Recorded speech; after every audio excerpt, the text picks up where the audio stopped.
Good evening, race fans, and welcome to the Iowa 151, the site of tonight's Iowa Speedway race here in the Great Lakes Truck Series, the fourth race in Great Lakes Season 9, where the top story tonight going in is GLR makes its historic return. It's only its second trip to this speedway in the 9 seasons that we've been doing this. Our one and only trip here was all the way back in Season 3 in the early days of this league. I'm Hunter Brittle, calling tonight from the booth with my colleague Elliot Henderson. Elliot, how has the track and the field changed over the years since it's been so long since we've been to the Speedway? I'll tell you what, the track hasn't changed a bit. It's still as gritty, as difficult, and as fun to get around. You're going to see multiple groups of racing. Guys will be running the top, guys will be down on the bottom. Guys will be up the middle. You'll be able to see three wide and different action going on. That has not changed, but the field, however, has changed significantly. I'd say there's probably only like 3 or 4 people, maybe a bit more, that finish in the top 5 or top 10 from the first time we were here. So we'll have to see who gets to put their name on the trophy, because Lucas Cram, who is no longer in the league, was the last winner here about 3 years ago, with your top 3 being Jake Miller and I believe myself was third, Daniel Nanny.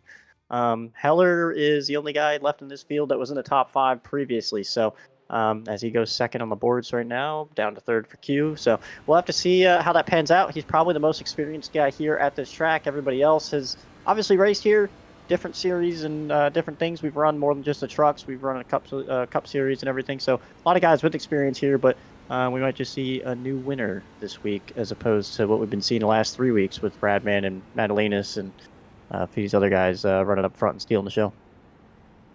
A lot of new faces here since we've been here last. This track in itself, a lot different from where we were at last week at Michigan. You're very much a short track in the rough and tumble style, rather than the draft fast style of Michigan. Really gives a chance for our short track aces to show their stuff here tonight, as Shane Neiswanger goes P1 on the board halfway through qualifying. Look for him to put on a good performance tonight. Always a big fan of the short tracks whenever we can come to them.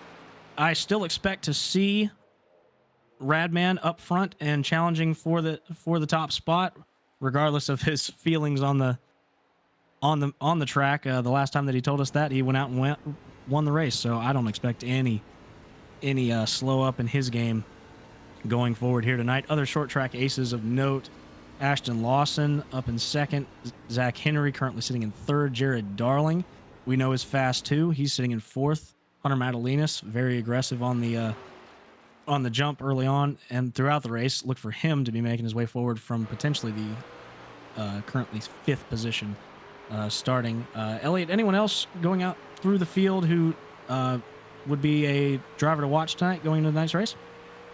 Well, a few guys I saw may have caught the wall, but we've got other guys putting their laps in now, with Nathan Jump and I believe TCB and Milad Radman are all on the track right now doing the late run here.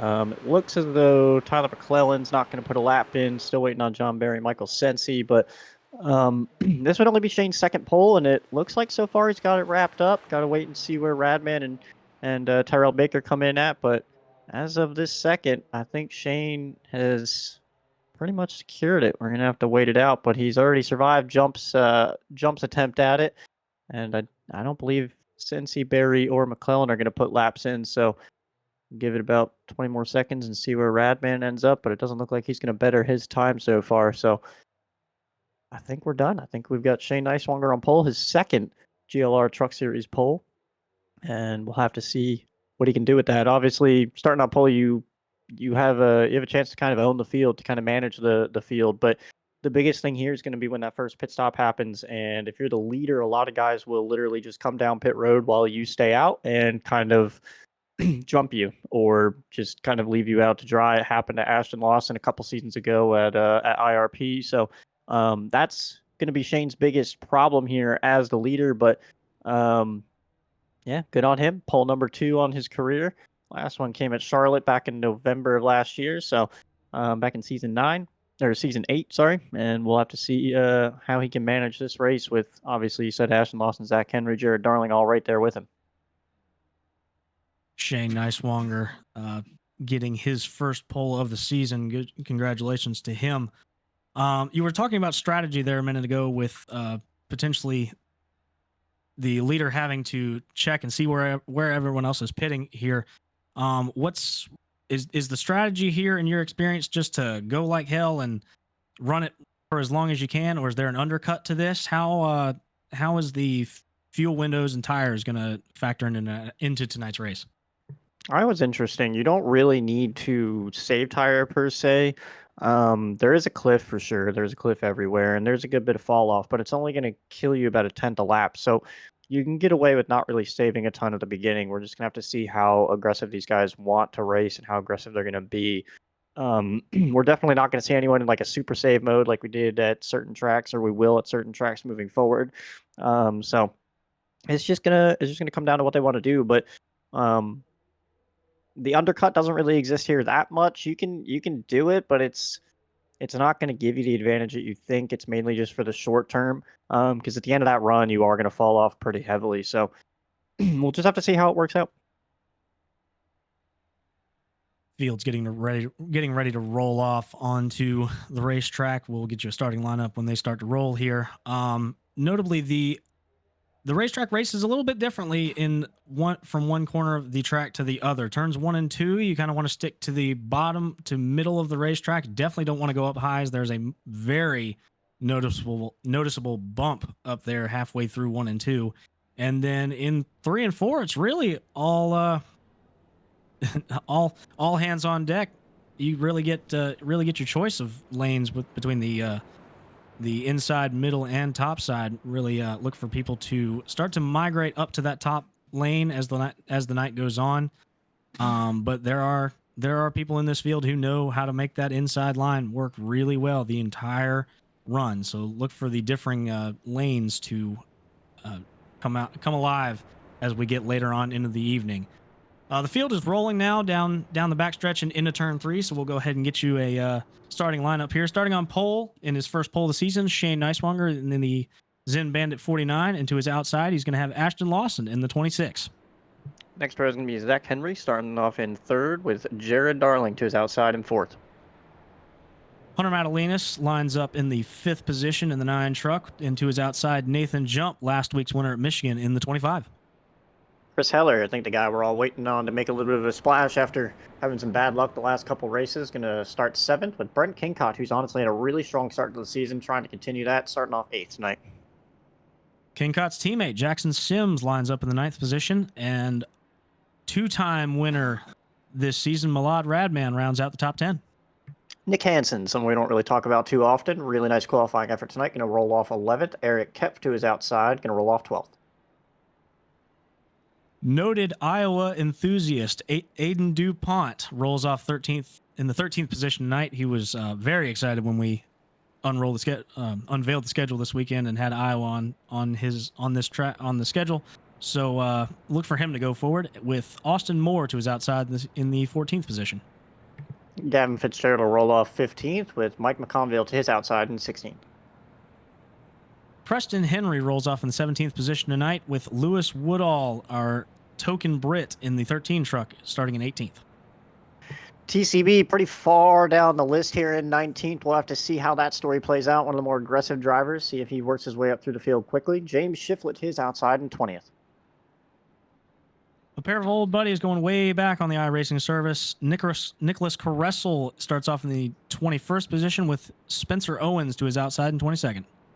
And we're halfway down the back and starting next time by. So Rod Fosnall will roll off 23rd, Robin Duran 24th, and 3 drivers that did not set a qualifying lap, Michael Sensi, John Barry, Tyler McClellan, rolling off 25th, 26th, and 27th respectively. That concludes your field, and the pace truck will pull off, and we'll go green this time by. The field's in 3, going into 4 now, looking for the pace car to dive down onto pit road as we get set to wave the green flag on tonight's race. The 4th race of the season in Great Lakes Truck Series is underway, and lots of bumping and banging there on the inside lane as the field dives off into 1. Yeah, I wonder if that just has to do with gearing. I mean, obviously they're all in the same setup, similar gears, but I wonder if guys just took a little bit longer to get up through them. Zach got to the back of Shane there, but everything gets off cleanly, and now they're going off into turn 3. Shane with a nice big lead, but you see guys already moving up to the top. You've got Jump up there, Jared Darling. Ashton still trying to work on the outside of Zach Henry for second. That big momentum that you can get on the high side already rearing its head out of 3 and 4 this time, as Shane Neiswanger already opens up a 3-car length gap between the duel going on for second between Ashton Lawson and Zach Henry. Put Jared Darling in that mix as they head off into 3. Yeah, you can see guys starting to get a little slidey off the exit. That's all that rear tire. So a lot of power in these trucks, but not a lot of grip in these tires at this track. You're going to see them slide a good bit on exit, and a lot of this is going to be trying to manage that and maintain those rear tires throughout the run. You can see Zach giving up a little bit of time here, going to potentially shove himself in line in front of Hunter Madalinas. He does. Jared Darling to the outside of Ashton Lawson, still fighting for second. Zach Henry started in the 3rd position. He's fallen back to the 5th place spot as Nathan Jump is making his way back up to the front here. Look for him to be making his way up to the lead as Jared Darling has taken over the 2nd place position and is closing in on Shane Neiswanger going into 3.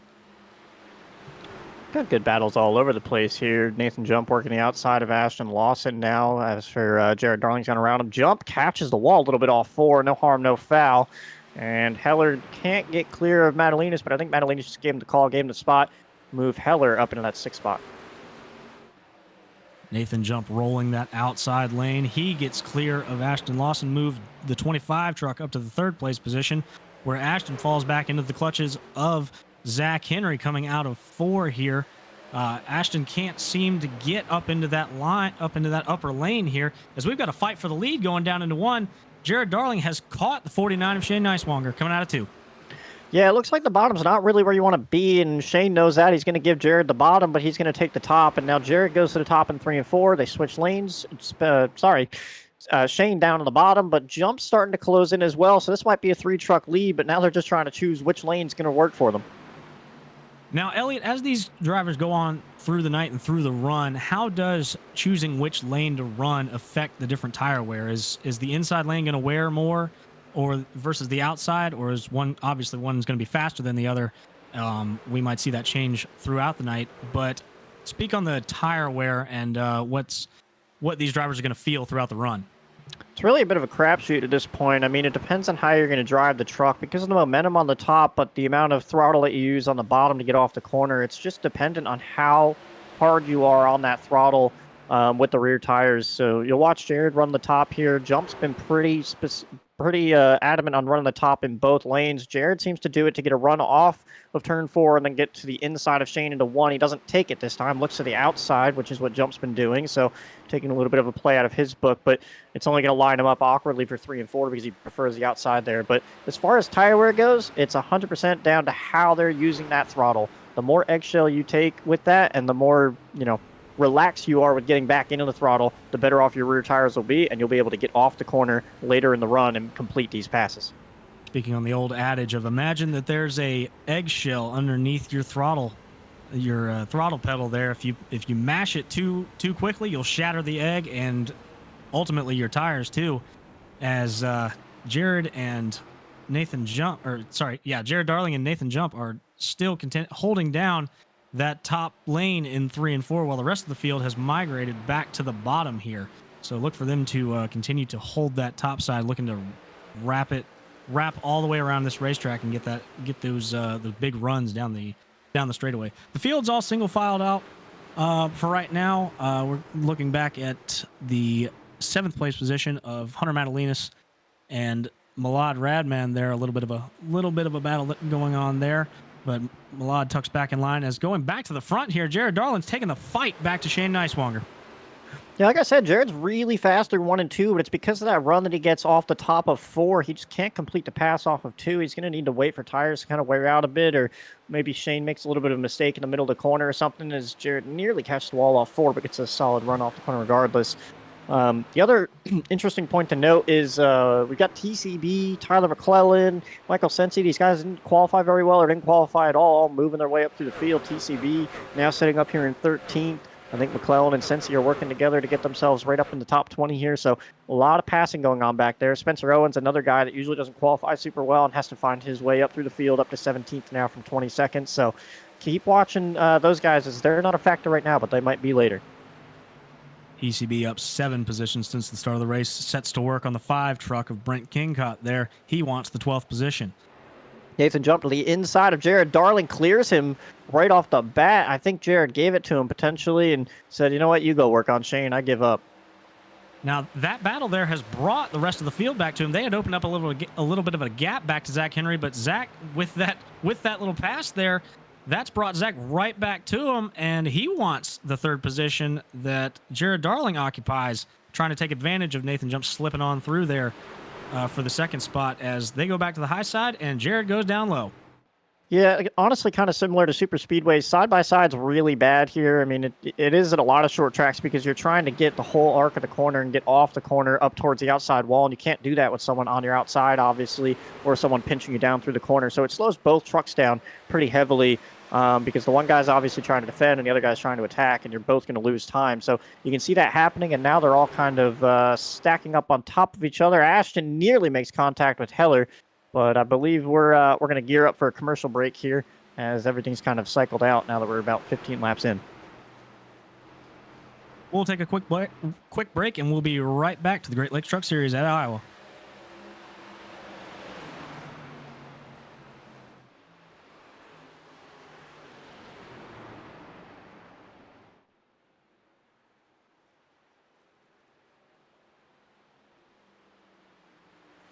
Real quick break there as caution is on the speedway as we try to go to break there. I'm not seeing anybody sideways on the racetrack. Very interesting to see what the cause of this caution is. Elliot, are you seeing anything over there? I was just trying to look, but I don't see anything. Even the guys towards the back of the field are all pretty clean. I wonder if it was just kind of a self-spin that no contact was made, but it just kind of happened.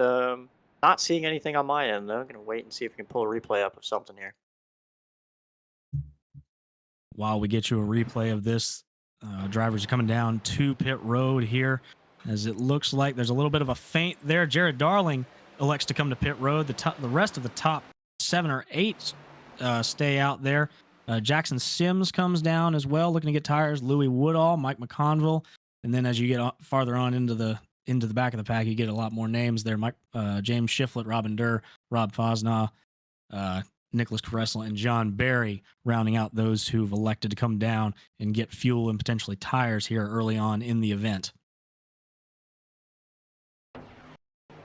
And we're getting reports that Tyler McClellan was the cause of the caution here as he dives underneath of Mike McConville and into Michael Senzi. Oh, just a little bit too much contact there.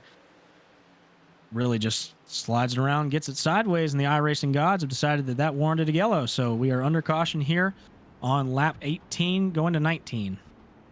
Like I said, those two are working their way up through the field there. Just maybe got a little over aggressive and put himself in an awkward spot. Couldn't really force his way back out of it. So no harm, no foul to any one of those 3 trucks. I think they're all pretty clean and they'll be able to continue on like nothing happened. Jarrett Darling and Jackson Sims elected to come down pit road. They're the only ones. They're going to start backing around the 20th, maybe 18th, 19th positions there on this pit cycle. But they have taken tires notably, so look for them to be moving up through the field rather rapidly here. As when we come back, we will have the green flag for you back here at Iowa.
Welcome back to the Iowa Speedway here in race number 4 of the Great Lakes Truck Series. The field is doubled up on the backstretch, and we're looking to go green this time. Shane Neiswanger is going to lead him off for the restart here on the inside with Nathan Jump to his outside. They'll have Zach Henry and Chris Heller, two 2511 teammates there, lined up in the second row with Ashton Lawson and Hunter Madalinas there in the 5th and 6th positions. The green flag is out. They fire away. Shane gets a nice jump on jump, and Zach Henry looks to capitalize here going into 1 and 2. Pretty aggressive racing towards the middle of the field. TCB, Brent Kingcott, Austin Moore, all 3 wide, trying to get some positions. TCB backs out of it for now. Quick note, Jared Darling, first guy down pit road, came out about 20th position, so going to be a long run for them to come back up through the field, although he's already working on it and already passing a few trucks. Tyler McClellan, who was a part of that yellow, did not actually pit. So just playing a strategy game there. So a lot of guys that stayed out, a lot of guys that decided to come down. We'll have to see how that all shakes out. Zach to the inside of Shane. No one's really been able to challenge him besides Jared. Zach's going to be the first guy to get really side-by-side with him, and off the corner, they're still side-by-side. Shane will lead that lap for now as they go into turn 1. Shane's going to have the momentum there on the high side and try and wrap the outside here. Going to pinch Zach down low a little bit. Give Shane the advantage off of 2 as Zach Henry falls back into the clutches of Nathan Jump here going into 3. As we've got a huge gaggle back there in the back of the pack. They were 4 wide going into 3. They're still 4 wide coming off of the corner here. Look, that's going to get tight. How did they manage to keep that all together? That's back there with those who just pitted of Jared Darling and Jackson Sims all racing around with those older tires. They're looking to try and make up some ground, and they're looking to get every little inch of it that they can get early on in this run here. Still 3 wide, trying to get every little bit that they can grab here early on. Yeah, Gavin's up in that group. You got TCB just ahead of that. You see Jared working his way through just ahead of those guys. So Gavin finding himself in another situation. He was caught out at Michigan, stuck in a 4 wide with a couple guys, and gets stuck in another one here, but luckily made it through this one. No harm, no foul, as now he's trying to sit there and work on Sensi with Aiden DuPont right behind him. TCB really trying to wrap that outside there. Look at him get this run off of the corner to hold on to that position there over Austin Moore and Ashton Lawson going back down into 2. That top side proving very beneficial here as Jackson Sims and Jared Darling have already moved their way back up into the 8th position there as Jared's still going 3 wide. He's got tires and all the confidence in the world. Almost gets into Milad Radman there as he just wraps the top and slingshots on by down the front. I'm sure Radman won't be really happy with that. He nearly had a pass done on Ashton and needed to get back out of it to let Jared around the outside, as Jared already put sights on Hunter Madalinas. That's a big deal for him. He gets to see how these tires work, and all these other guys are now experiencing it as he's broken up into the top 5, just clearing guys one by one. The lead hasn't changed, but you're about to see it change because he is coming as he clears Heller here into 1. That's for 4th with Jackson Sims right behind him. Those 2 drivers on the hunt already as they go back into 3 here. Jackson and Jared still fighting each other for the position as they just slice through the rest of this field here. Jared's going to grab 3rd here going into 1 and possibly 2nd all in 1 turn, while Jackson looks to follow suit going into the turn. Now, how is this going to affect later on in the race when they've already burned a set while everyone else will still have a set of tires? Well, I think fuel-wise, they're looking at 3 different pit stops regardless. So technically, no one's burned a set yet. It just depends when that next yellow comes out or if this cycles all the way through. If it goes green, obviously they're in the best spot possible, but it's just going to depend how cautions fall at this point as Sims makes the move on Shane Neiswanger to the inside going into 3 and 4, and Jared has officially taken the lead and led. Now, I believe it'll be 3 laps or 2 laps this time by. So just going to depend where that caution falls, how it falls, and what everyone does. We've gone far enough in this run, about 15, 13 laps, that you might see Jared and Sims come in again just to top off with fuel or something and see how those tires last. But right now, 20-lap newer tires is a huge change. Again, started 20th, now leading Jared Darling. Jared has checked out on the field, and Jackson Sims looking to do the exact same thing. They've both opened up a 5 and 10 car gap on third place. Shane Neiswanger respectively here on lap 33 out of 172 in this event. A little further back in the pack here, this is a scrap with the Spectrum boys and Michael Senzi there as they go 3 wide into 3. Michael Senzi looking to thread the needle on Eric Kepf and gets it done. Spencer Owens as well there. Boy, I really confused the Spectrum guys with their similar number fonts there. But move Michael Senzi up to the 13th position there after that starting position back in 25th. He's making a great charge towards the front. Look for him to keep moving forward as the night goes on.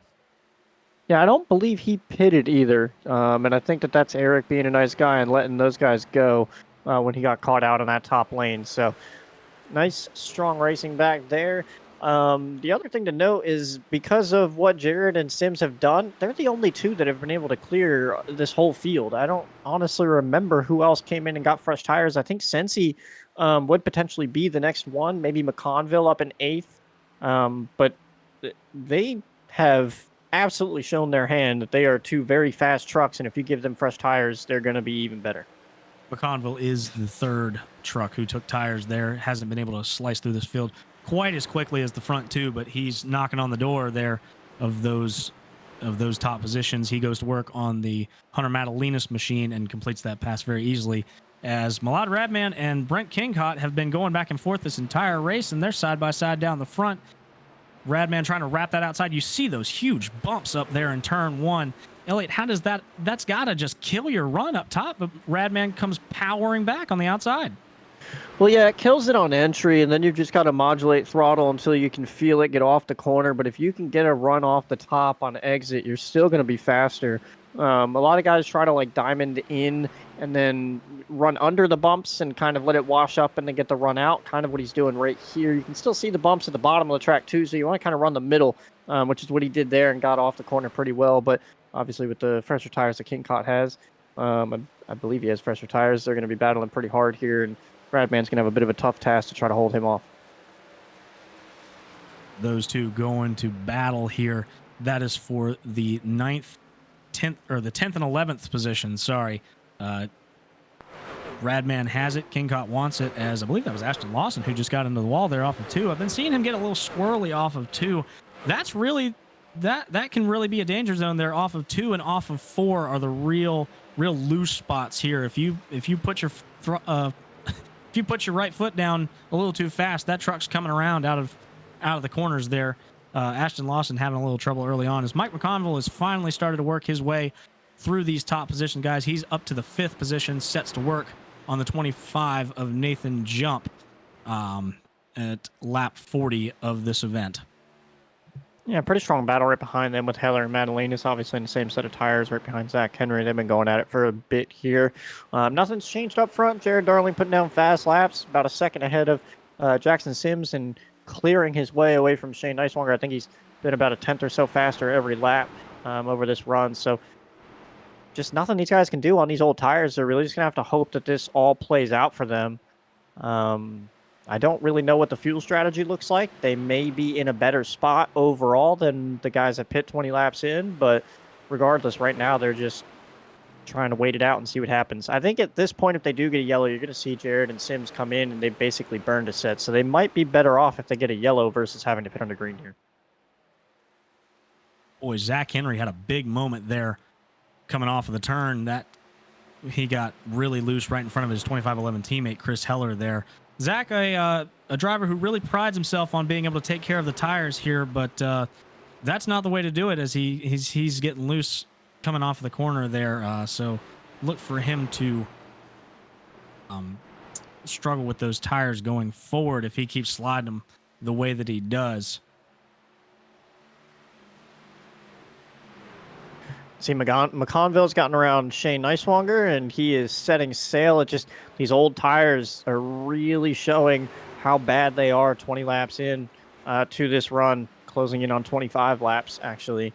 And Man, you just got to wonder what the fuel strategy is going to look like and if we're going to get another yellow. I know Shane's probably counting for it because if he gets it, he only falls back to fourth. But if these guys have to pit under green and Jared and Sims and these guys can just keep going, it's going to be very interesting to see what happens if they're 1 or 2 laps down here. Because pitting under green is going to be a big issue for them. Now, all of these guys here who haven't pitted yet, they've immediately taken notice of how fast these new tires are, even with just a 20-lap advantage here. So they're going to be taking notes for later on in this race. Historically, over this season, we've seen cautions tend to come a little more frequently towards the end of these events. So look for guys to be saving a set of tires here, potentially for a late race yellow or something of the sort here. As they're 3 wide coming out of 2 there. That's the battle for the, I believe that's the 21st position there. So we've got battles going on all the way throughout this entire field here. That's Eric Kepf, Austin Moore, and James Shiflett, as we've got a car pitting. I believe that's the 99 of Nick Hansen coming in. Yeah, looks to be. I was just going to say, McClellan was running 26 pretty comfortably and started driving up through the field all the way up to about 20th there. So maybe save some tire and going for it now. I'm going to play this out really long as Nathan Jump has caught Shane Neiswanger in this battle for 4th on the older tires here. Jump trying to take the fight right to your pole sitter here in Shane Neiswanger. Shane's going to dive down to the bottom of the racetrack, and Jump's going to go up high, trying to get that run off of there. Look for him to close right back up to Shane as they get back down into 1 and 2. We're going to see if Jump is going to dive down in. Nope, he's just going to be content to ride up top and try and use that momentum to catapult his way around Neiswanger into that 4th position. As we've got another car, that's the 91 of Austin Moore is coming down. So pit stops starting to trickle in, and I think we're going to be coming up on a big pit window for everyone. Yeah, I was waiting to see if Nick Hansen would draw a few people in. We're only 50 laps into this, and this is a 172 lap race. So if that's the case and we had a caution and these guys can only go about 50 laps, that doesn't bode well for these guys. If this goes green, that basically means that Jared and Jackson can pretty much do this on 3 stops. And Shane and all these guys are going to be about 20 laps short at that point. So, yeah, not a positive, but again, we'll still have potential cautions and everything later on. The biggest thing right now is Austin Moore and Nick Hansen are both 2 laps down doing this. You're going to go 2 laps down, maybe not Shane. Maybe he'll come out one lap down with how far ahead he is, but you're basically going 2 laps down pitting under green. They need this to cycle through, or the whole field is going to be stuck like this. Remember, only about 7 or 8 guys pit under that first yellow. So if that happens, all these guys are cycled in to a top 10 spot, and they're looking real pretty compared to what these guys on old tires are going to be at. Eric Kepf is in now, as we were talking about strategy calls being played. Notably, a very conservative driver, very good at taking care of the tires and taking care of his equipment. He brings it on to pit road here on lap number 52 of the 172-lap event here. We had a big battle going on for the 6th position between Chris Heller, Hunter Madalinas, and Zach Henry. I think I saw all 3 of them get into the wall within the span of 2 laps, trying to dogfight for that 6th position there, as they are all 3 going for it early on in this event. So big aggressive moves happening up towards the front of the field, as I believe that's the 3 truck of TCB is on pit road now. So bigger and bigger names starting to trickle down pit road here. Elliot, why are we seeing such a spread of pitting rather than just the mass of people coming onto pit road, as Nathan Jump, the 37 of Michael Senzi, both come down pit road this time too? Well, I think there's 2 reasons for that. First of all, if the longer they can go here, the better chance they have of potentially making it on those 3 stops. So if they can do about 55, 56, 57 laps, they can save enough to potentially do that 172. It's going to be real tight and real hard, but they can maybe do that. That's why they're trying to stay out as long as they can. The other side of it is a caution. These guys coming out on fresh tires have a higher chance of self-spinning or, causing an issue and creating a caution, as we see Shane Neiswanger on pit road now. So they're going to stay out and try to get that yellow and still have the track position. But I mean, at this point, you kind of are where you are. You're trying to stay out as long as you can, but you also you're watching the leaders. You're watching these guys go 2 laps down. You can't sit here and just keep going lap and lap and lap and lap out, and put yourself in a really vulnerable spot later on. As we nearly have a battle for the lead, this run has gone really deep. Jackson is showing that he has better tires than Jared, and he has been all over the back of him. Has closed it from about 1.5 seconds down to about this 0.2 gap. It's just going to be really hard to pass, but he's gotten there. Battle for the lead tightening up as they go off into 1 and 2. Both of them electing to take the low side this time. Jackson Sims managing to save his tires as he gets into the wall there, really showing how bad he wants it there. Coming off of 2, a little scrape into the wall as he has closed right back up to the bumper of Jared Darling. Coming out of 4 here as Chris Heller, the 95 Tyler McClellan, Milad Radman's on pit road, the 23 of Spencer Owens, and the 9 and the 12 as well. So everybody's starting to come on pit road. We've reached the absolute end of the fuel run here, as everybody who has not pitted on that last caution is now come on pit road.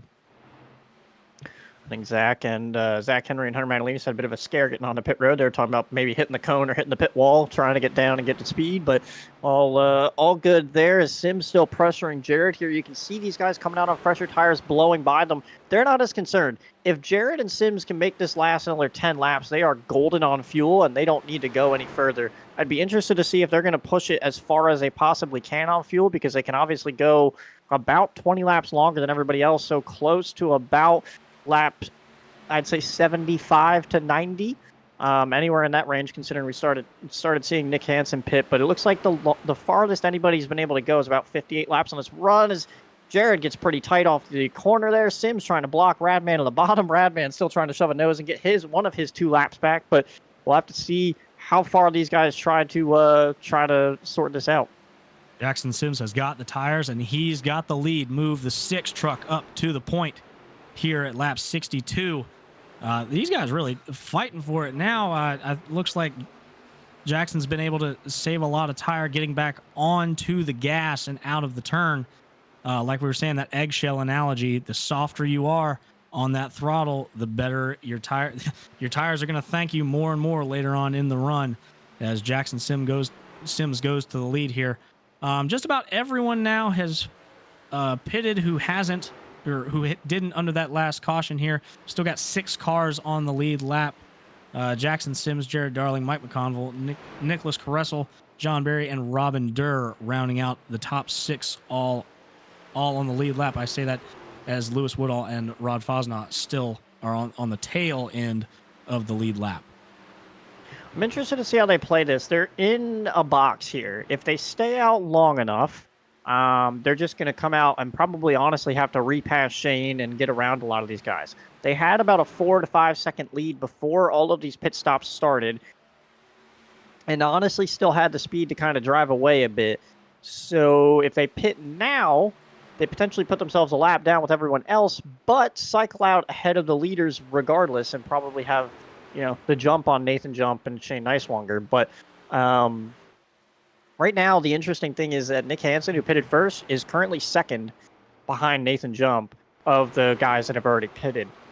That, to me, is probably the most interesting story here of how good those fresh tires can be for that little bit of time. We'll have to see how he manages that and if he's going to fall through the field or not. As Shane Nicewanger goes by the 99 of Nick Hansen, that is 4 positions, so move Shane back up into that second spot of the takers on pit road this go around. So when it cycles back out, it looks like Nathan Jump's going to have the lead whenever these guys come to pit. That'll be another 15 or so laps, so look for that to take place here later on in the event. Everybody's starting to spread back out as Jackson Sims has opened it up to about a 4 or 5 car length lead over Jared Darling, coming out of 4 here.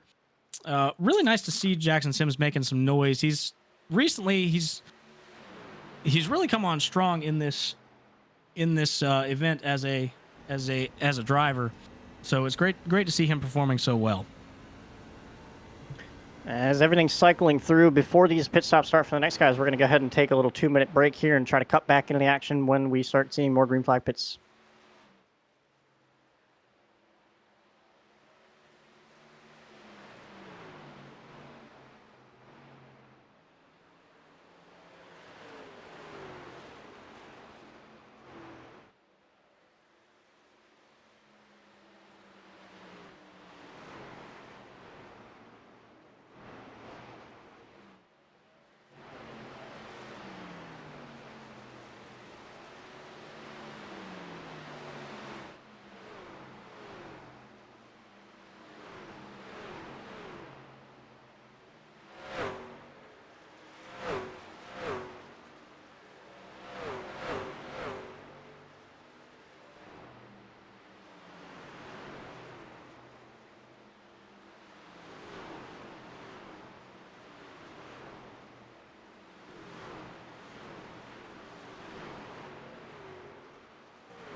Back at the Iowa Speedway here, Jared Darling leads on lap number 74.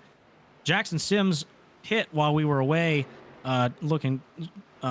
So he's reached the end of his fuel run as Jared Darling now comes onto pit road.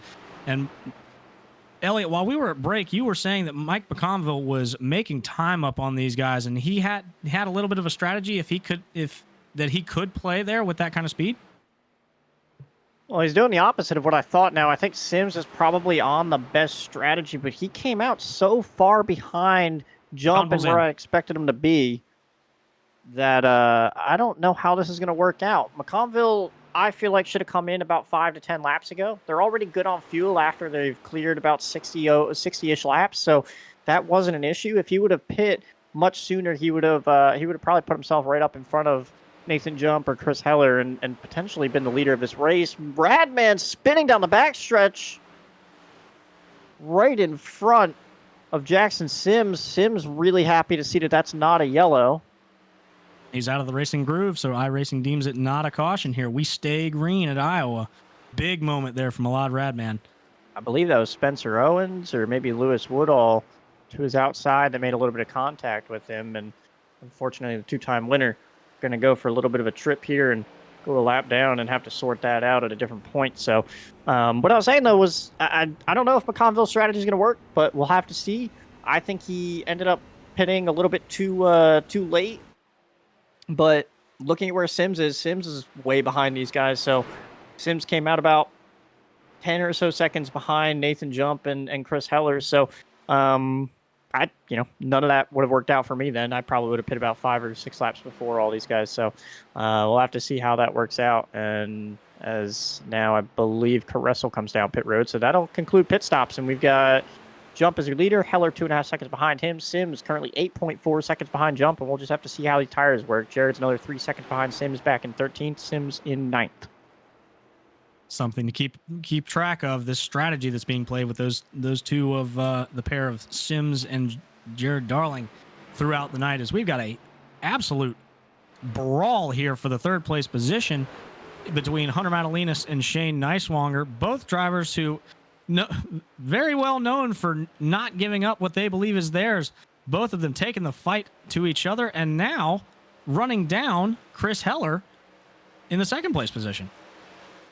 Oh, Preston got off the corner a little bit loose there. Came down into Madalinas a little bit as Shane sends him into the corner.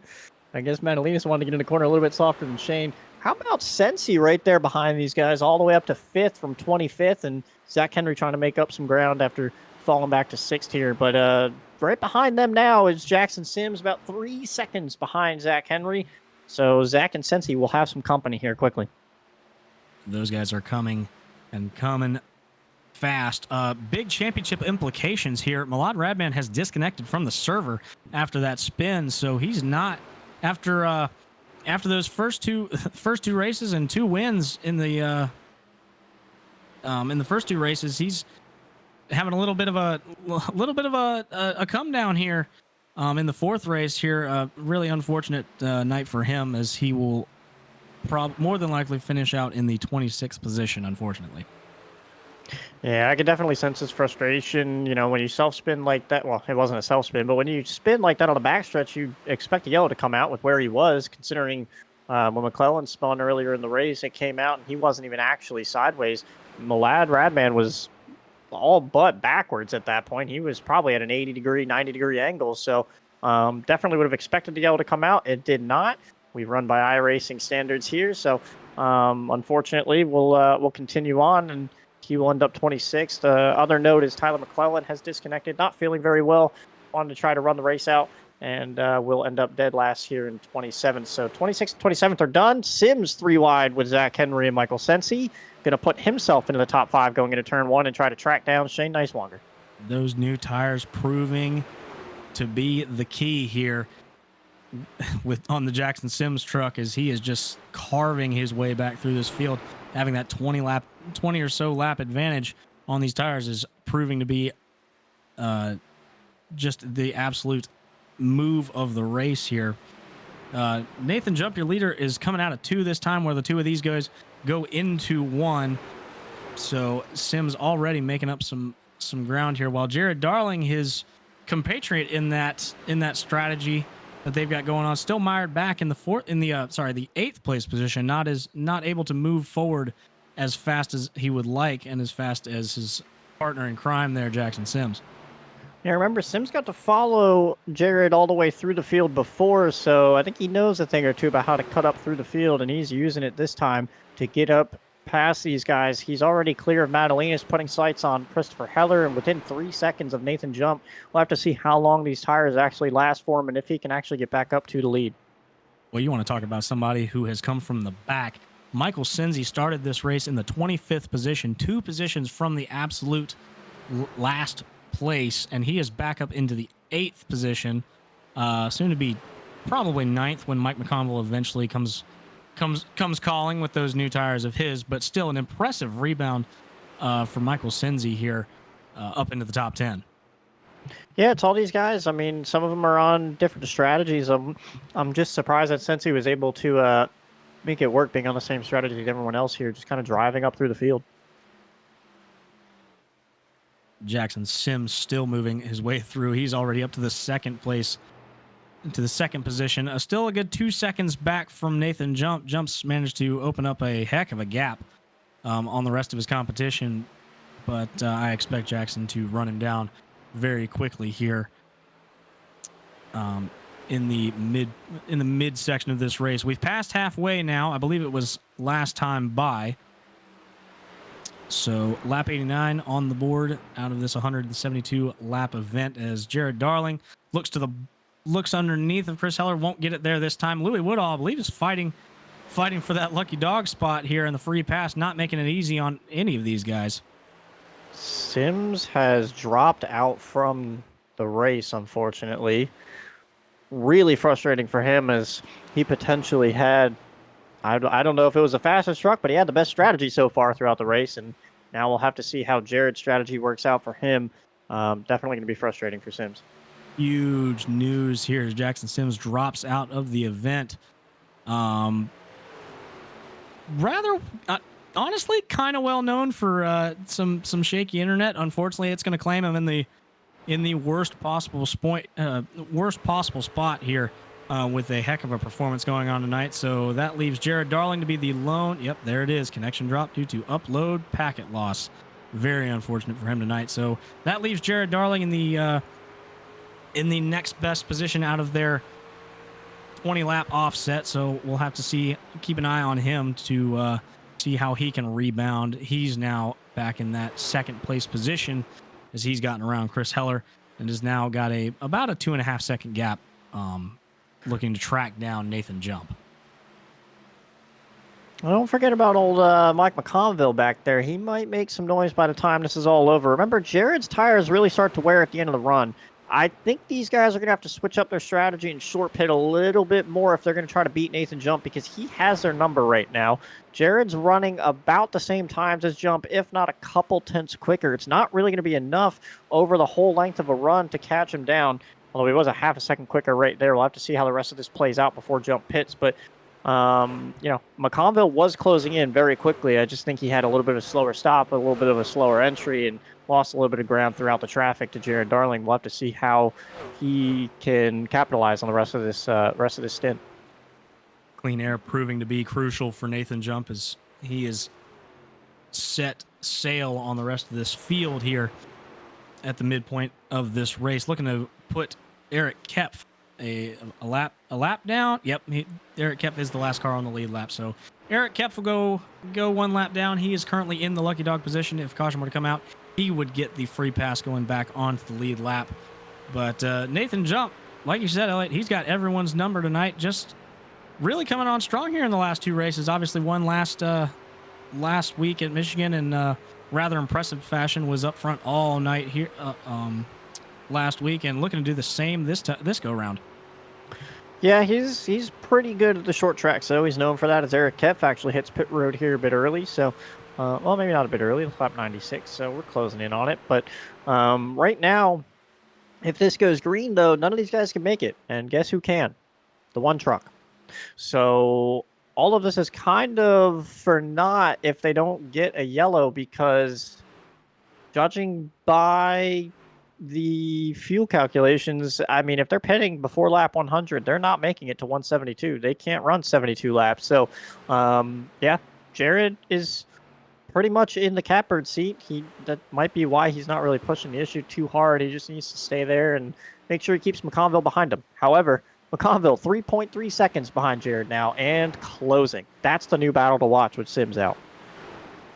McConville's only got 1 lap fresher tires on his truck. However, like you were saying, Jared tends to eat up those rear tires a little bit as the run goes on. He gets a little bit loose out of those corners as Jackson Sims has rejoined the field. Great effort from him. He'll be shown 9 laps down. Unfortunate night for him, but it's great to see him back out here, still trying his best, going for as many points as he can get.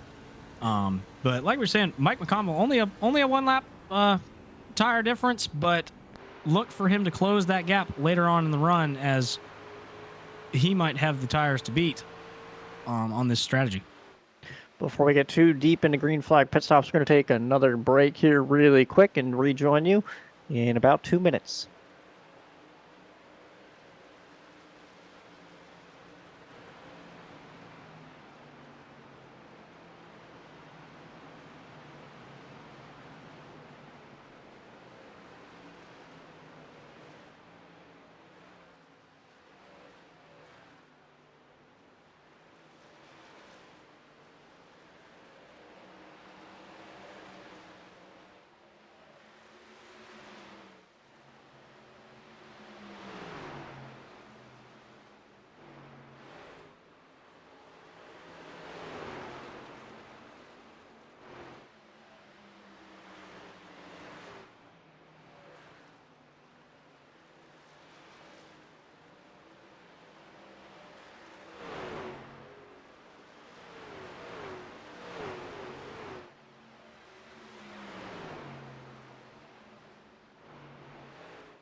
Back at the Iowa Speedway, where Jared Darling has run down Nathan Jump but cannot complete the pass. He's still got those 20 lap fresher tires. However, because we're that much later in the run and how the pit cycles have played out, Nathan Jump has been all out by his lonesome, able to save a lot more tires than the previous time that Jared was slicing and dicing through the field. And so now Jump has a little bit better equipment to make the fight a little more interesting this time around. Well, not really surprising, but Jared's still in a really good spot here to just get a nice podium at an absolute worst case scenario. So if it continues to play out this way, so he, doesn't really need to push the issue, and he knows that he'll have fresher tires later.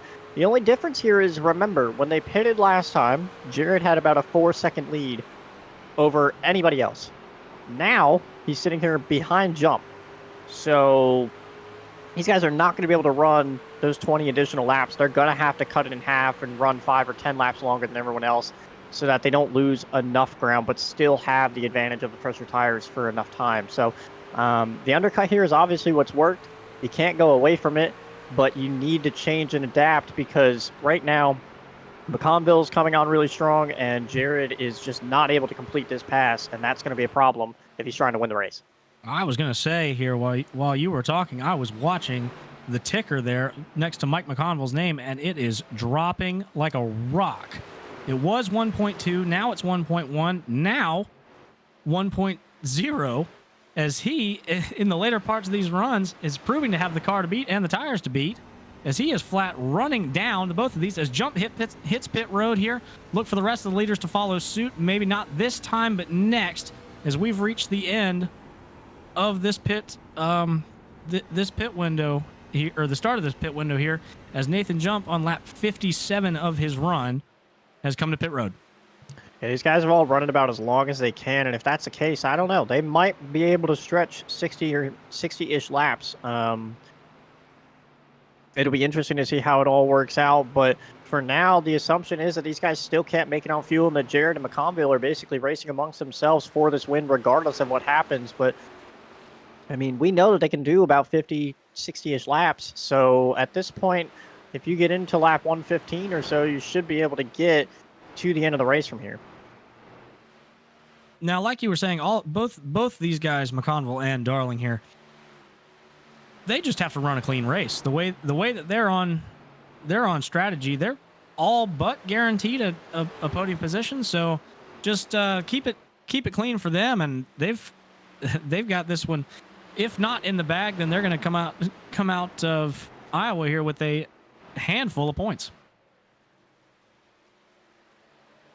Shane Nicemonger hits pit road, one of the main leaders, as well as Madalinas and Heller are still out on track. So, I mean, judging by their last pit stop, they should be able to make this work to the end.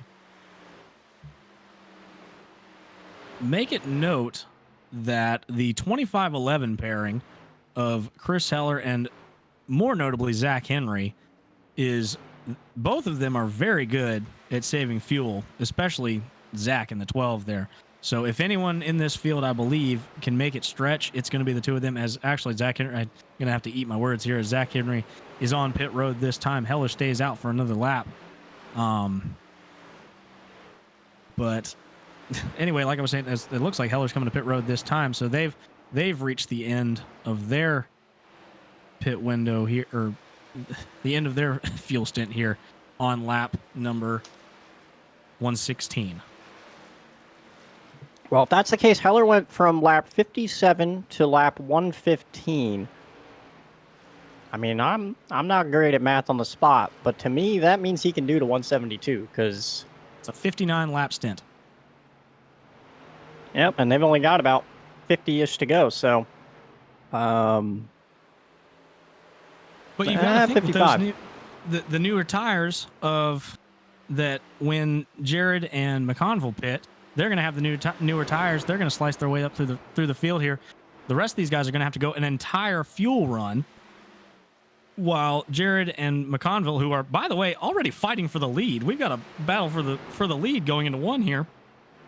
You've got to think that they'll be able to march their way back up through this, provided we don't get a caution here in the closing laps of this race.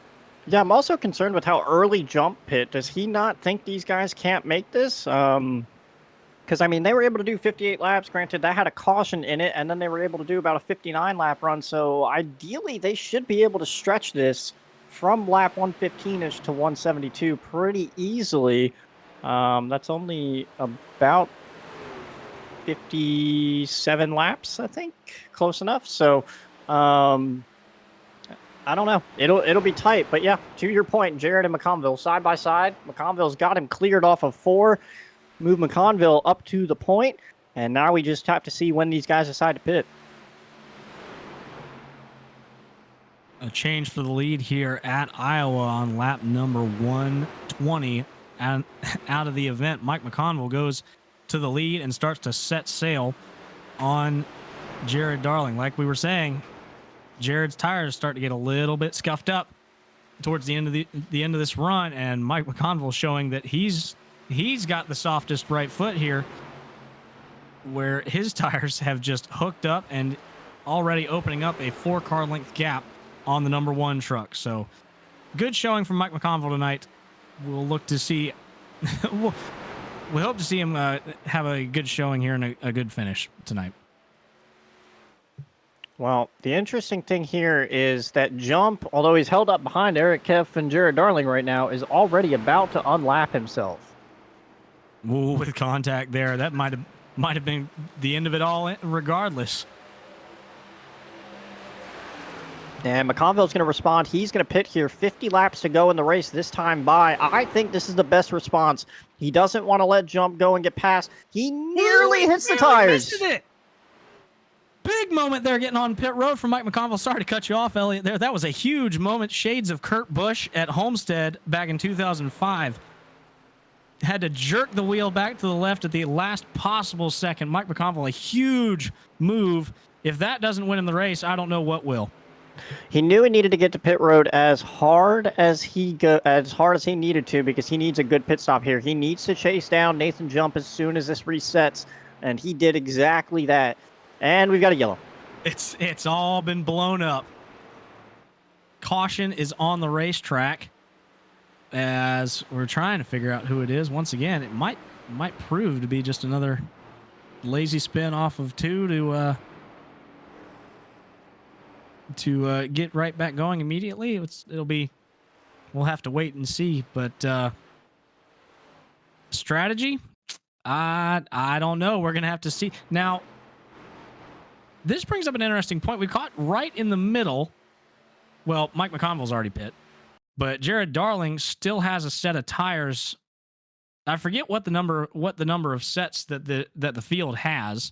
Does everyone still have a tire set to come down and get and be able to make it to the end and it just be a 50-lap shootout at this point? Everybody but Mike McConville, but he was literally on pit road and the yellow came out, so no harm, no foul for him. However, he is stuck a lap down. So this is going to be a very interesting deal with with who gets the wave and what all happens here. Nathan Jump could really just play this. If he stays out, he could just ultimately hold everybody a lap down and mess with the whole field here. I don't know if that's what he decided to do, but he's the only one that could. He has pitted, and so has the rest of the lead lappers. So there's going to be waves here. Ashton will get the free pass. Sensi will get waved. Shane will get waved. Everybody will basically get waved here. You saw the replay there, the cause of the caution. Rod Fosnaugh and Chris Heller there having a moment coming together in 3. It's really interesting how the car on the inside, you would think with these cars to come together a little bit offset, it's more times than not the car or the truck rather on the inside that gets the heavier contact and is sent spinning rather than the one on the outside with that you would think would get spun more violently because of the less weight in the back of the truck. However, that proves not to be the case. Rod Fosnaugh goes for a little slide in 3, and we have I believe that's a second caution of the night. There's been a relatively clean race here in Iowa. Yep, just our second yellow so far, as they're trying to discuss what's going to happen to all the waves here.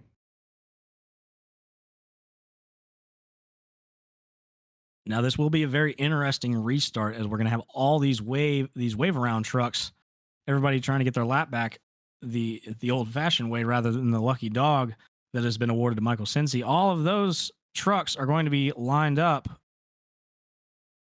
I say at the rear of the field, but it's going to be practically the entirety of the field. This restart's going to look like reminiscent of the old Cup restarts where it was a single file with lap cars on the inside. We're gonna have 2. I think it's gonna be 2 rows of 2, and then everybody single file behind them. So very, very interesting single file restart here with all these waves in Iowa this evening.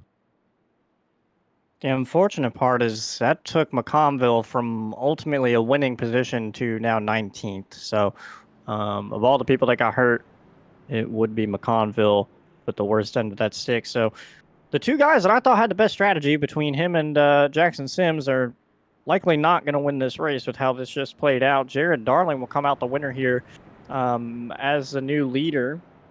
Nick Caressel and John Barry, who stuck out that whole stint, will line up second and third. Nathan Jump is going to be on older tires, or I'm sorry, he'll be on the same tires in 4th, and then Ashton Lawson and beyond 5th back all the way to 19th. Will be back on the lead lap, but on older tires as they did not pit this time to get the wave. McConville, who's restarting 19th at the tail end, will have basically the same set of tires as what Jared and all the other leaders have. So ultimately a sandwich between 4 guys with fresh tires, about 13 guys with old tires, and then 1 guy with fresh tires again. Mike McConville not really going to have that much of a tire advantage there, as he did at the beginning of the race when this whole strategy kerfuffle took off. But still with on average of 10 to 15 lap better tires, do you still think it's going to be enough to help him slice through the field effectively as he did in laps prior? Yeah, I think he has the pace. I think he's shown that. So we'll have to see how that works out for him. But I mean, at this point, he's just got to be careful. He's got to make his way up through the field. He's still got a solid shot at a top 15, top 10 regardless. So he just needs to be careful and get the points out of this one. It's unfortunate, the scenario that he's put in now, because he obviously had what could have been either a race winning or at least a top 5 truck at a bare minimum. But it's going to be a long haul to try to get up there and get that. He's certainly got a hike ahead of him, but he's proved tonight that he's got the truck and the tire conservation to do it. He's going to have roughly a 42 lap dash to the end. I say dash, it doesn't sound that much, but here at Iowa, with as short of a track as this is, it clicks off very fast. This track less than a mile in length, precisely 0.88 of a mile. So those laps will click down very quickly. The field is gotten the 1 to go signal this time, so they're going to line up behind the pace truck. We'll give you a quick reset here. You got Jared Darling in the number 1 position. To his outside, Nicholas Caressel. Behind him, John Barry and Nathan Jump to John's outside. Then, like you said, it's Ashton Lawson is the last car who just pitted. He will round out those top 5 guys who have all the who all have the fresher tires. Then it will be everyone else who pit. Michael Senzi, Shane Neiswanger, Spencer Owens, Zach Henry, and Hunter Madalinas round out the top 5. Green flag is out.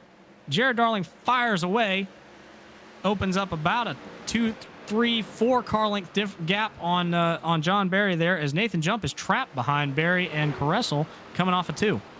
Sims does the popular thing, moves to the bottom, lets everyone go by. He was stuck in between Ashton Lawson and the other lead lappers, so just getting out of the way, being multiple laps down, knows he's out of this race. Robin Durr is now stuck between Sensi and Shane Neiswanger. He's the next guy trapped a lap down, trying to get that free pass if another caution comes out. Jump is going to have a difficult point here. We haven't talked about Caressel or Barry at all tonight, but track position is one thing here. Passing is the other. Passing is not easy after these guys have as fresh tires as you do. However, Jump's been able to conserve tire the best here, so I think he'll wait this one out. Again, you have 40 laps. Again, not a lot of laps, but not exactly a small amount either. So he can wait this out, give it about 20 laps, and then really get going and try to get around these guys. But he also doesn't want to watch Jared Darling drive off into the distance.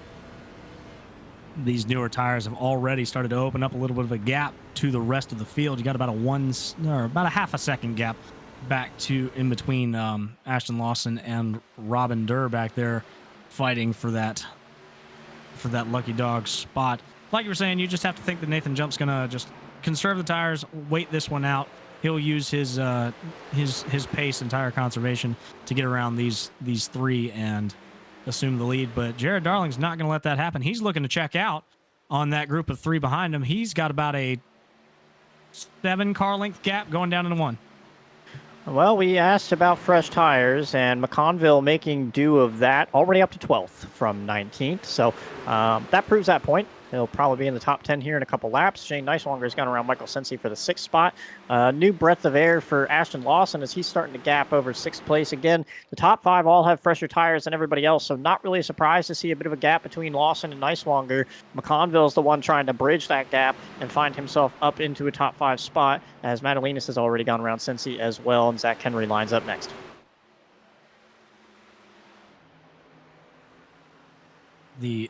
That gaggle of old heads there starting to pick their way through the lap cars there back in back in the 6th, 7th, and 8th positions here. Meanwhile, back at the front, they're side by side. Nick Caressel going to work on the 74 of John Barry, as Caressel will take over that second place spot. And John Barry slides back to 4th, and Nathan Jump looks to take advantage. He's going to dive it down to the bottom, clears the 74, and sets to work on the 45. They're going to be side by side. Can't quite get it done. He'll tuck back in line on the front stretch. See a little bit of a block there from Nathan Jump to make sure that he can get to the bottom here and not have anyone shoot to his inside, as McConville and Rod and Spencer Owens all make a little bit of contact coming off the corner 3 wide. McConville trying to drive around all these lap trucks and some of them on the lead lap as well to try to get up into the top 10. A few choice words were exchanged as McConville focuses his sights on Heller now for 10th. McConville, you got to think he's feeling very passionately about his performance and the position that he's in tonight. Really having to work his way through the field a lot harder than in laps prior. Not incredibly harder, but certainly a bit of a harder push here. He's only 2 seconds behind 6th place Shane Neiswanger, and with the 10-lap pressure tires that he has, he should be able to make do with it. He's only about a 10th off of Jared's pace. Neiswanger and others are running about 3/10 slower, so he should be able to pick him off corner by corner. He's just got to be smart about it. He's already got Sensi and King Cott lined up in front of him. King Cott also a lap down, I believe, though, at the current moment. That gaggle back there in the back, as it looks like actually Nicholas Caressel has run down Jared Darling, as it looks to be almost a 3-car fight for the lead. They're not letting Jared get away. Nick Caressel really starting to make some noise. We figured that he would eventually, and now he's starting to show it. Didn't get as good of a runoff there, but still trying to run that higher line there and trying to wrap around the top as Jared Darling looks low. So battle for the lead potentially heating up here as the top 3 come back together. He's got to be on defense, though, with Nathan Jump. He knows Jump's going to be a bit faster. Jump's led a bunch of laps tonight. He's been the faster truck towards the end of every run. He's got to try to keep him behind him somehow, but he's also got to put some bit of attack on Jared Darling. I'm just watching this battle between McConville, King Cott, and Sensi. McConville still trying to pick through spots and clear Sensi. He doesn't quite get clear that time, as he's trying to put himself up into the top 10 here. But Jump working on Caressel, trying to make something happen, while Barry is sitting right there holding Nash and Lawson at bay, and they're just trying to make this work at this point. I believe Jared Darling is trying to play a game of cat and mouse with Nathan Jump. He doesn't want to run too far out in front of him and potentially burn his tires up. I think he's realized his driving style and how that affects him later on in the run. So I think he's trying to just stay within reach of Jump, or rather keep Jump at an arm's length there behind him, so as to not burn his stuff off and try and save a little tire for later on in the run. So a little bit of gamesmanship going on here in the closing laps as Jared Darling continues to lead on lap number 145.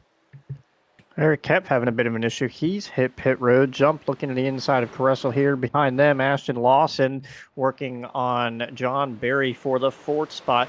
How about Caressel and John Barry, though? Let's give them a shout-out, considering they're up here 2nd and 4th. They started 21st and 26th on the field. That's John Barry shotgun on the field, basically, in 26th, all the way up here in the top 5. These two are consistently up around the top 10 and never really get the finishes to show for it. And tonight could be a good turnaround night, trying to propel them forward as they look on to the playoffs after our week off next week. Great performances from the two of them. We hope they can carry that momentum as we go forward. If the folks at home could see the track map that is on my screen, these top 5 have opened up a 4-second gap, which is basically the entirety of the backstretch. It's really impressive how what the difference in tires looks like. Just a 10-lap difference that these guys have here. They've already, like I said, they've opened up a backstretch sized gap on the rest of the field. So it really, barring another caution, it really looks like it's going to come down to a fight between these 5 up here, with the bigger names being Jared Darling and Nathan Jump. However, we hope to see all 5 of them still slugging it out at the end of this event. So looking to be a dogfight coming down to the end. Yeah, Nicewanger, Madalenas, Henry, Heller, all these guys just frustrated with the fact that they're not up there battling with that group. But this is how it's turned out. This is how it's panned out. This is what you've got. Don't count out Ashton Lawson either. He's sitting there back in 5th. He's just got to clear John Barry. But again, passing here is so difficult. You're watching it with Madalenas and Nicewanger and Zach Henry right there. I mean, it's so hard to get done as Nicewanger. They get sideways into the turn. Shane, with an impressive piece of driving there, manages to keep it straight. Big moment there going into the turn. Those guys, no stranger to fighting hard for position and fighting hard for points. So no shock there that they're fighting as hard as they are. Like you were saying, they've got to be frustrated with their running position, feeling like they deserve those top 5 running positions that have scampered away from them. But huge moment here in the later parts of this race. So big battle going on further down in the top 10. Well, don't forget, Madalenas also comes in here. Points leader, Milad Radman, obviously out due to an issue earlier on in the race. So big points night for him, but he sees Jared Darling and Nathan Jump both ahead of him. Both guys right up inside the top 5 in points. Shane Nicewanger and Zach Henry are the other guys right around that top 5 gap. Shane comes in here 7th, and I believe... Well, I was trying to see. I don't see Zach Henry. He's down in 12th in the points coming into this race, so hasn't had the results that I thought he had. So it's really just Madalenas trying to keep that gap over now Jump and Darling, who are really going to be the only 2 that can make a big difference in points out of that top 5. This early on in the season, and already the points battle starting to shape up here. As we've hit 20 to go, now 19 as Jared Darling flashes across the line, going down into 1 and 2. The top 5 have now opened up a gap of make it 5-6 seconds now on the rest of the field. Jared Darling still leads. He's keeping the duo of Nick Caressel and Nathan Jump there at about an arm's length, still trying to maintain those tires. But this is where we're going to start to see the product of Jared's tire saving and how easy he's been on that throttle, as this is where historically his tires have started to fade, and that 25 truck there sitting back in 3rd starts lurking and sneaking his way back up to the front.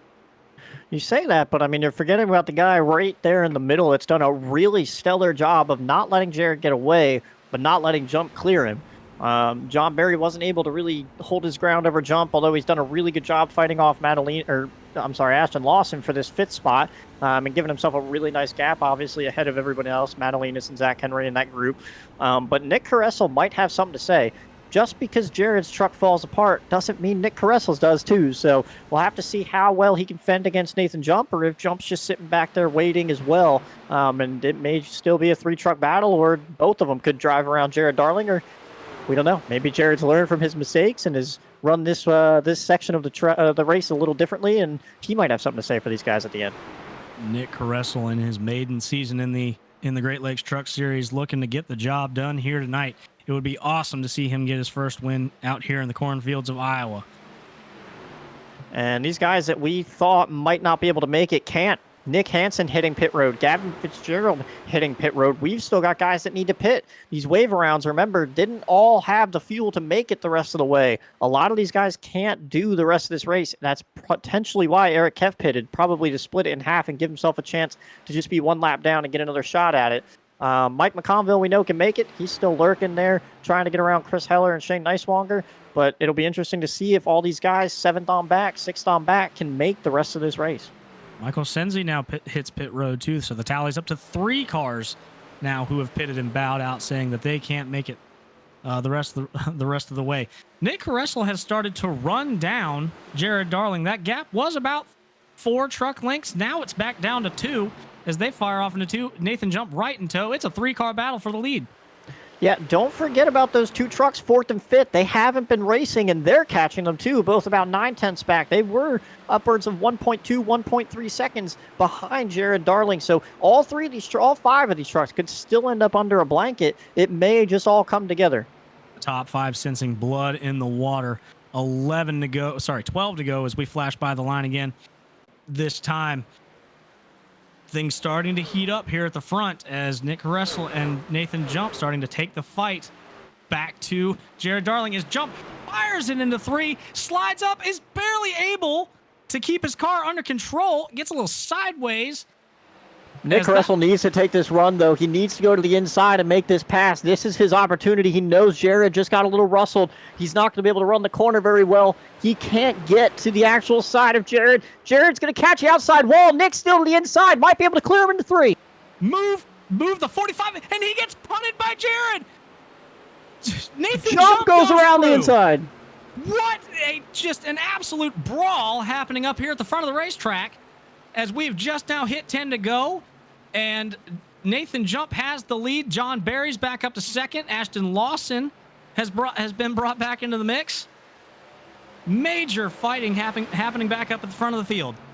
Jump just got himself handed one after making a big mistake getting under Jared Darling there and making a little bit of contact. He can now kind of set sail as all these guys are trying to race each other. I think Ashton might have the best truck out of these guys. He was sitting back there behind John Barry, just kind of biding his time. The problem now is how is he going to clear all these guys? And here come the lappers. TCB to the inside. Fresher tires just came off pit road. TCB shoots on by. He won't be a factor as these guys continue to battle here. Nick Russell trying to bring it back to reclaim that third position. He looks to the outside of Lawson going into 1. Ashton says nothing doing, slams the door on him as they both elect to go high here, trying to wrap the top side here as Jared Darling looks low. I just don't think Jared expected Nick to get in the corner as soft as he did. Nick should have really just drove it down in there. I know he cleared Jared, but I think he got a little bit complacent there and didn't really think that he needed to drive off into the corner, and Jared was going to try to stick it to his outside quarter panel. I think Nick's going to wish that he had that moment back, but now we're going to see what John Barry and Ashton Lawson have. John's kind of driven away from this little group, but does he have anything for Jump?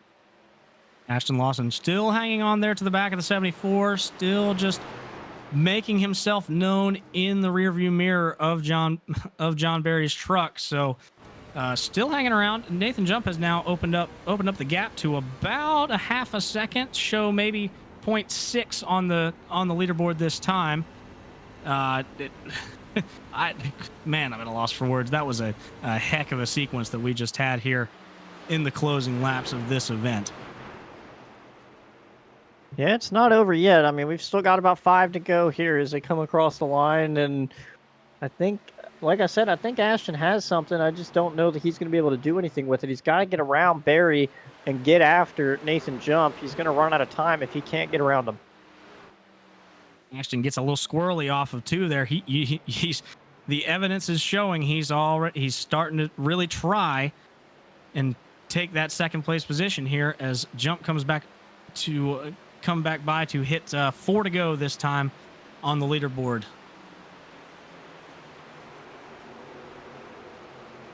And Mike McConville's still trying to work his way through this traffic, through these guys.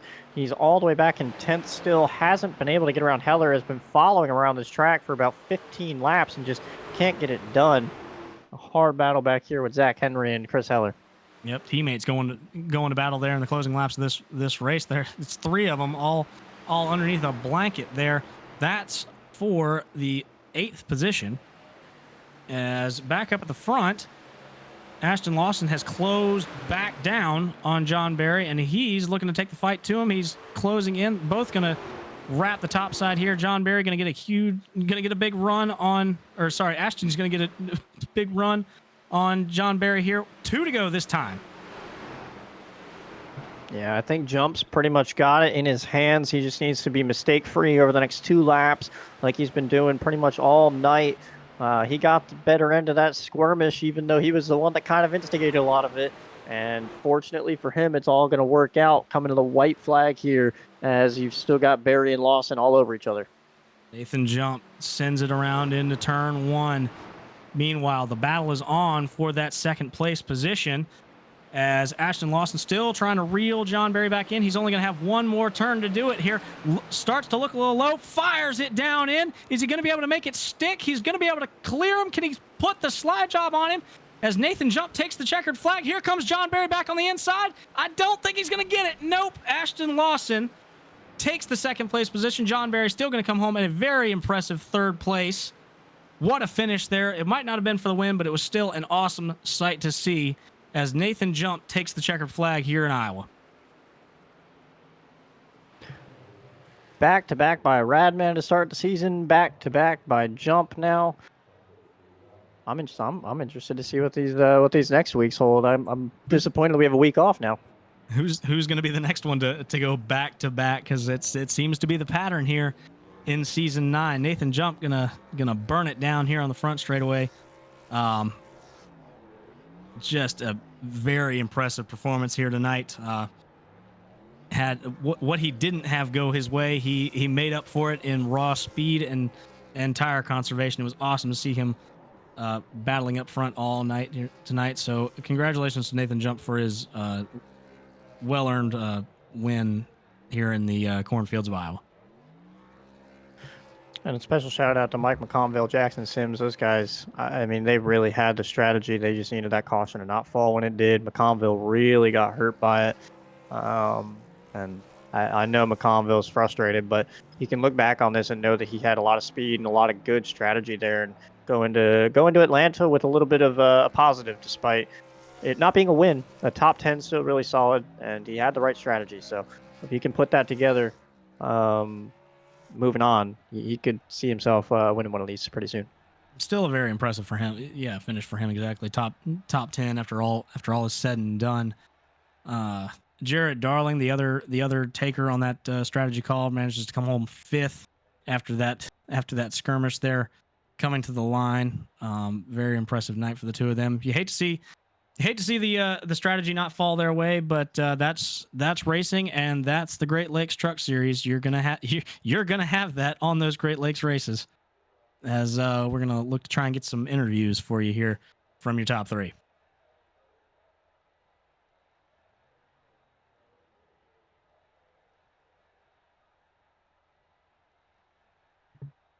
Trying to go in and find John Barry here.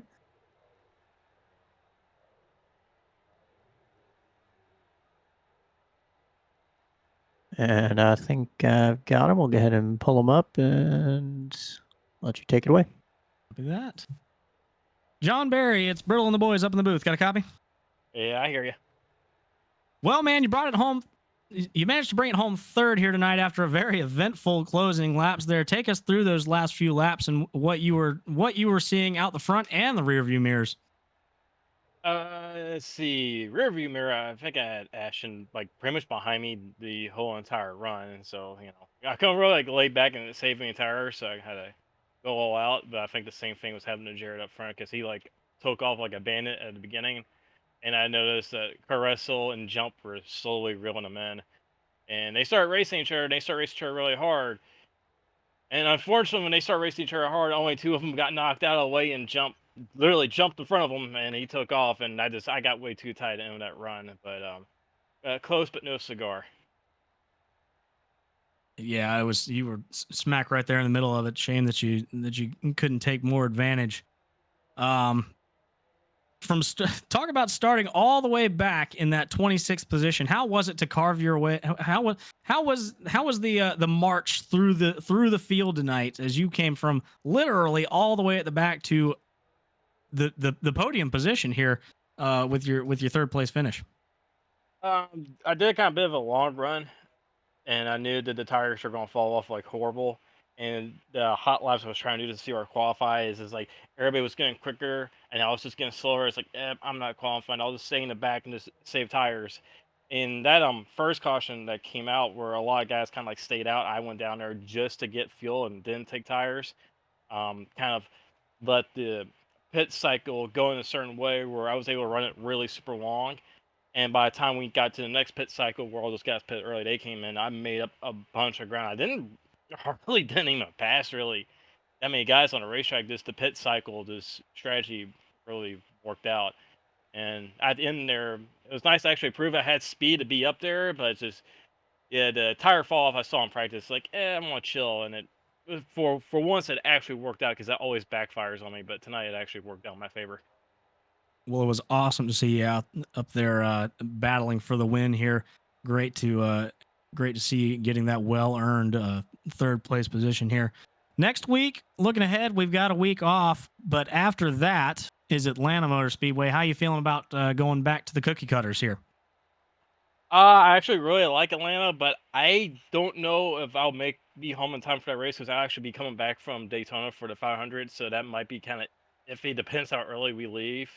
But if I could do it, I really like Atlanta. It's one of my favorite tracks, and this mile and a halves are kind of like my favorite thing to do. Anything you run like multiple lanes, I really prefer. But if I could run next week, Atlanta and like Chicagoland, anything like old worn out asphalt where you sliding around, I really enjoy. So hopefully, I'm hoping the setup's loose. If it's tight, probably not going to do too great. But if it's slidey, I'm going to enjoy it a lot if I can do it. Well, I've got good news for you. Next week we're actually off, so that's Daytona 500 week. So you should be good. It'll be in 2 weeks that we're going to Atlanta. So hope to see you out there and performing just as well as you did here tonight. Before we let you go, do you have anybody to thank out there for your awesome performance tonight? I'd like to thank the guys on the Spectrum team, both Spectrum 1 and Spectrum 2. Would like to thank Jared for running in the back of Caressel and knocking him out of the way. That got me a podium finish. Otherwise, I was probably going to finish fourth, so I enjoy that. I'd like to thank everybody for not wrecking me this week. That was nice to actually finish a race without having my truck destroyed. This thing is not built for tough. It cannot take damage at all. I'd like to thank my sponsor, AGS, and my bosses for not firing me yet. I know they're looking for a reason to get rid of me because I'm annoying, but I appreciate them not getting rid of me yet. And yeah, thank you all for doing the broadcast, and yeah, that's about it. Well, man, it was awesome to see you out there duking it out with the best of them in Great Lakes. So we're happy to have you, and we hope to see more good finishes out of you in the coming weeks. So that's John Barry with the third place finishing position tonight. Thank you for talking to us, John. You're welcome. All right, next up we'll bring in Ashton Lawson, our second place finisher. And for the first week, we've got different first and second place finishers, it feels like. But Ashton, pretty eventful race there. How does it feel to be able to survive second? You started second, you finished second. You were not running there for most of the event. How did you manage to find your way back up there? Lucky pit strategy and knowing when and when not to push the tires late really decided my fate in that race. Got lucky with that lucky dog. Was about to be passed, but caution came out just in time to cycle around to the front. So what does this do for your confidence moving on? This is obviously your first top 5 on the season, first top 10. Best finish previously was 13th. So you got a week off, and then we focus on Atlanta. How you feeling moving forward past these first 4 races now?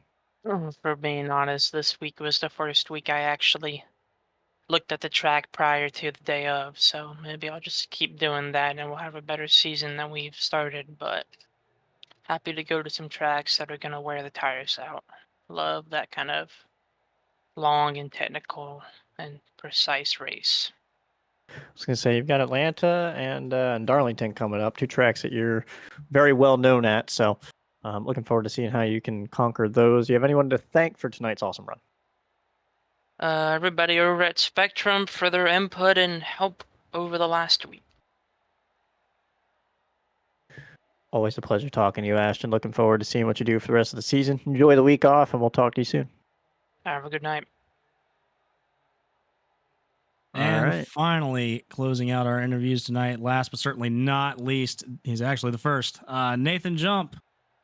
It's Brittle and the boys up in the booth. Got a copy? How's it going, yo?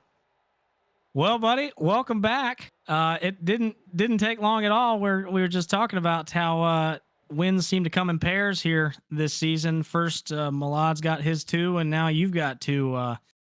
How'd it feel running up to the front and taking that checkered flag there, especially there at the end with all that action? Yeah, it feels good like always, man. I didn't think I had a shot. It was pretty tough to pass there at the end, and I figured I was just gonna be a third place car, but some things fell into my hand, and somehow I got the lead with 10 to go and checked out. Peace out. It was awesome to watch you cut up through there with all that action. Did you really think that you didn't have anything for those guys, for Jared and Nick running up through there? You really didn't think that you could run them down? No, 100%. Didn't think I'd get it because I could not get a run. on Nick because he had a real high line off of 2, and I just couldn't get that move on him. I finally got a decent run. I tried the slider, and Jared was just running his line. I barely tapped him in the quarter, so luckily he didn't wreck. But oh man, I thought I was about to have some more people hating on me after that one, but luckily he kept it straight. Yeah, it looked like it was getting a little hairy there, but everybody managed to keep it straight, and it was awesome racing to watch. Next week, looking forward, we've got a week off next week as everybody preps and or goes to the and comes from the the real life Daytona 500. After the week after that, though, it's Atlanta Motor Speedway. How are you feeling about the D-shaped 1.5 mile oval down there? Yeah, I can win there. We try to do 3 in a row in the track. Fair enough. Very, very well said there. We'll look for another awesome performance from you down in the Peach State. Before we let you go tonight, anyone that you have to thank for your awesome run here tonight? I think my girlfriend, 2511, Zach, Chris, and Preston, OP Dizzle. He took a bathroom break during the last race and went a few laps down. Looks like this time he held it in all night. I'm sure he's on the toilet right now, but no big deal. And hey man, people are hating on me and people don't like me, so I guess the best remedy for that is to win. So I'm fine with that, and here we are. Well, that's the way to shut him up for sure. Congratulations on your win tonight, Nathan Jump, your winner here in Iowa. Thanks for talking to us, man. We'll talk to you soon for sure. Yes, sir. Thank you, guys.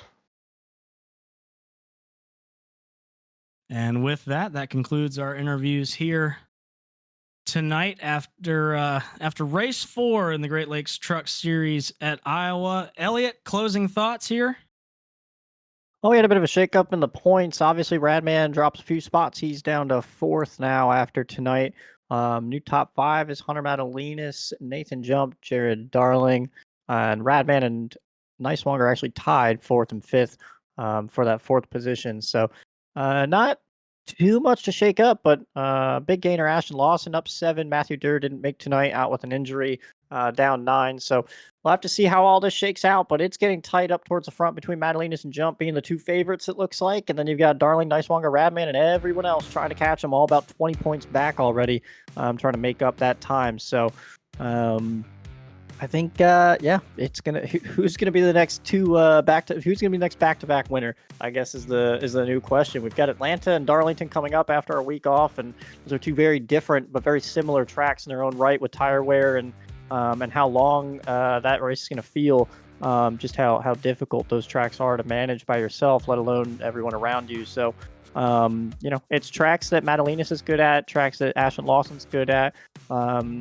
Jump is obviously coming into his own here. Radman, all these guys are going to be pretty fast there, I'd imagine. So we'll have to see if it shakes it up anymore. But I think to me, tonight, the biggest takeaway is guys like John Barry and Nicholas Caressel figuring it out, putting themselves in a spot to get a top 5. It just shows that we've got a lot of talent in this group, and anyone can kind of make their way up there and kind of make their presence known. So it'll be interesting with these tracks coming up. Again, it's all about how you drive them, and we haven't seen exactly how a lot of these guys can drive. So you might see a few more surprises and a few more unfamiliar faces up front, and it all leads towards trying to make that top 10 and making the playoffs in about 5 or 6 races here. Always happy to see some new names up there duking it out for that top spot here, as we'll get you a rundown here of the final finishing positions here when it cycles back up to the top. But absolutely an awesome night for John Barry and Nicholas Caressel here, bringing it home, really making some noise and adding to the group of the Great Lakes Truck Series top contenders here. Nathan Jump comes home your winner. We spoke with him earlier after starting in the 6th place position. Another very impressive performance from him. He's going back to back in the Great Lakes Truck Series after 4 races. Ashton Lawson brings it home 2nd after starting 2nd, so solid night for him just all around. John Barry, like we mentioned, coming from all the way back in 26th starting spot. Very impressive night for him.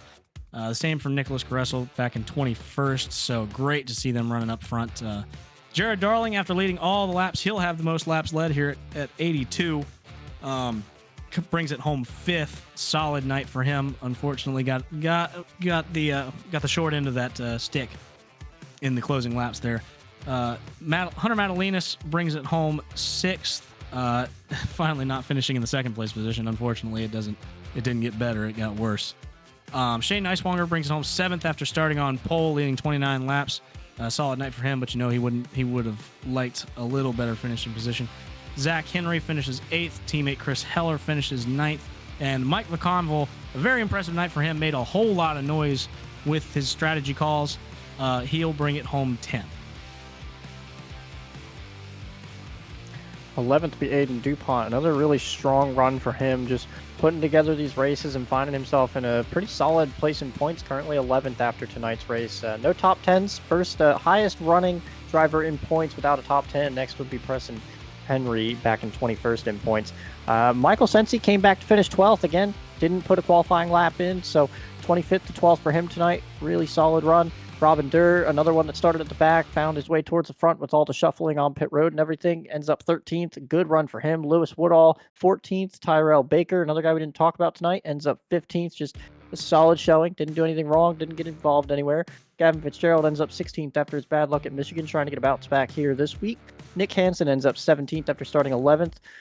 Spencer Owens ends up 18th. James Shiflett 19th. And Preston Henry, who we were just talking about, ends up 20th. Keeping it going here outside of the top 20. Eric Kepf brings it home in 21st. He was the one who ran a little short on fuel there. Unfortunately, got caught a lap down and never could really fully recover. So a 21st finish for him. Brent Kingcott brings it home 22nd. Rod Fosnaugh 23rd. Jackson Sims, boy, all the KFM guys, unfortunately finishing not a good night for them. Jackson Sims obviously not of his doing with that internet issue, unfortunately, brings it home 24th. Austin Moore had some troubles earlier, got caught up in something. He'll bring it home 25th. Radman 26th, and Tyler McClellan, like we mentioned, not feeling well. Get well soon, Tyler. Brings it home 27th to wrap it up. That'll just about do it for all of us here at Split Second Broadcasting. It's been an awesome night of racing. Thank you so much for joining us. We'll be back, like we said, next week. We're taking a off week so that everybody can enjoy the Daytona 500. Have a great race weekend for everybody. We'll be back in 2 weeks for the Atlanta Motor Speedway, the old configuration. So a lot of slipping and sliding there on that old surface. So look for a great race there. Always puts on a good show, a staple track in the Great Lakes Truck Series. From everyone here at Split Second Broadcasting, this has been the Great Lakes Truck Series Race 4 from Iowa Speedway. I'm Hunter Brittle with Elliot Henderson signing off.